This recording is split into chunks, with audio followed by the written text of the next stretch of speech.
So we had a really good first night. She did not cry when she first went in her kennel. She was so sleepy. I got up 2 times, like took her out right before I went to bed, and then 2 times in the middle of the night. And she peed both times. She has the hiccups. Oh, because she drank water too.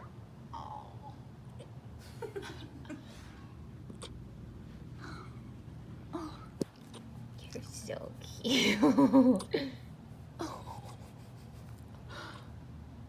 And then this morning, she peed and pooped. Which is good because she didn't even eat yet.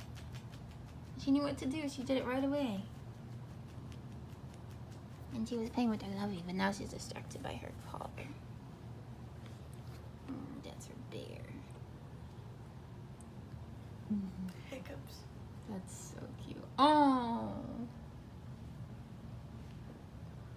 It's gonna be crazy as it's so big now. It's gonna be so big.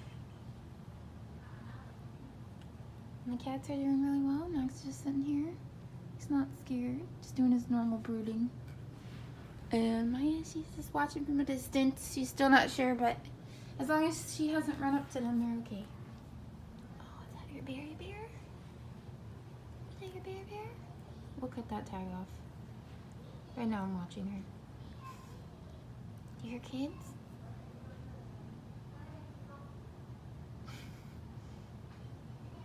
She's the most beautiful color. And her ears have curls at the end. They're wet right now because they got in her water dish.